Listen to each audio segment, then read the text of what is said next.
रोहित में सेल्फी राजा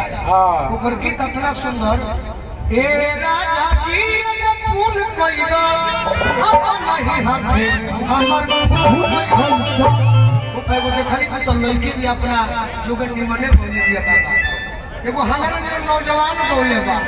ए राजा जी के फूल कइदा लहंगा उठा के खून खून कइदा ये तोरा जाए का हो वही भोजपुरी फाट गई आज के नए के कोनो कहे नहीं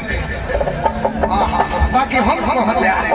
वही लय में ही भीड़ में हमरो एगो गीत बा सब सुनले हो कब तनी हाथ उठाई अभी हम गावत नहीं तो लइका कहता कि सुन रे पोगली सुन रोजे है दीवाना के धोती कुर्ता लगे देख देख के मावत रे अब गोली जन मरोई है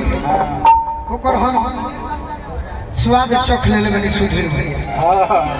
बम भी गवा दे कबे मुआ वैसे ना गोलिए तो असरे नहीं के कर तोप चलवा जोहर दे दे हां बके तरी ताको चाहे दाब के मुंह दे लइका कहता आहा अतना भोजपुरी सुधीर भैया गंगा भइल बा लेकिन फिर भी यही हम अपन घोल घोल के चलत है अरे मन ही के बात